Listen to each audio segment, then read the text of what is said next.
தமிழ் திரையுலகின் தற்போதைய வசூல் நாயகனாக விளங்கும் சிவகார்த்திகேயன் மெரினா படத்தின் மூலம் அறிமுகமானார். தொடர்ந்து பல வெற்றி படங்களை கொடுத்து தமிழ் சினிமாவில் தவிர்க்க முடியாத கதாநாயகன் என்கிற நிலைக்கு தற்போது உயர்ந்துள்ளார். தற்போது அமரன் படத்தில் நடித்து முடித்துள்ளார். மேலும் இயக்குனரான ஏ.ஆர். முருகதாஸ் இயக்கத்தில் நடித்து வருகிறார்.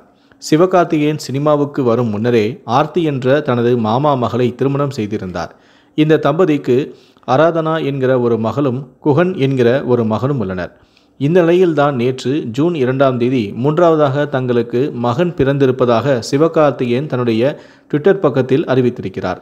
இதனை கேட்ட ரசிகர்கள் அவருக்கு தற்போது வாழ்த்துக்களை தெரிவித்து வருகிறார்கள். அந்த ட்விட்டர் பதிவில், அனைவருக்கும் வணக்கம். எங்களுக்கு நேற்று இரவு ஜூன் 2ஆம் தேதி ஆண் குழந்தை பிறந்திருக்கிறான் என்பதை பெரும் மகிழ்ச்சியோடு தெரிவித்துக் கொள்கிறோம்.